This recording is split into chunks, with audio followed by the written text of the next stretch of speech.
As one of 6 clubs at the top of the First Division, all with a mathematical chance of automatic promotion. 6 consecutive wins for Alan Kirbishley's side and Portsmouth fighting for Division 1 survival. Yet it was the strugglers who created the game's first opportunity.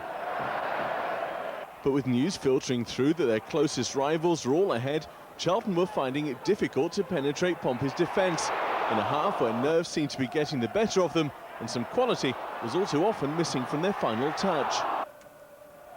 They did, though, improve in the second half. Steve Jones only denied by the woodwork, but he made amends as the breakthrough finally arrived on 57 minutes. The relief audible all around the valley.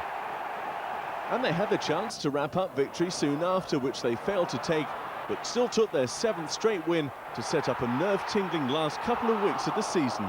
Final score: Charlton 1, Portsmouth 0. Championship form in recent weeks, the Londoners just will not be shrugged off by their bigger, richer rivals.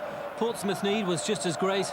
In a tension-filled fixture, Steve Jones couldn't have gone much closer to giving Charlton the lead early in the second half.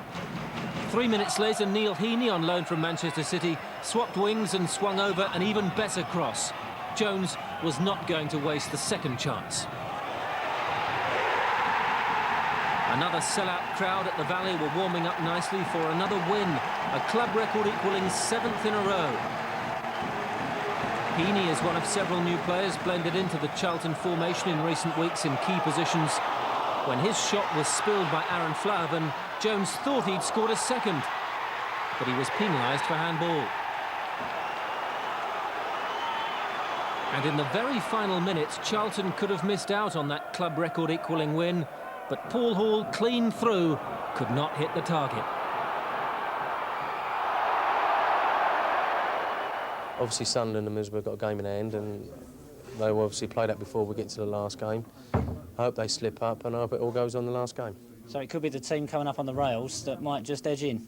Yeah, and we have definitely come up on the rails, but I think anyone, Dave Bassett, Peter Reid and Brian Robson, don't begrudge the fact that we are in there with them, because we've played against them this year and they know that we're a good side. Another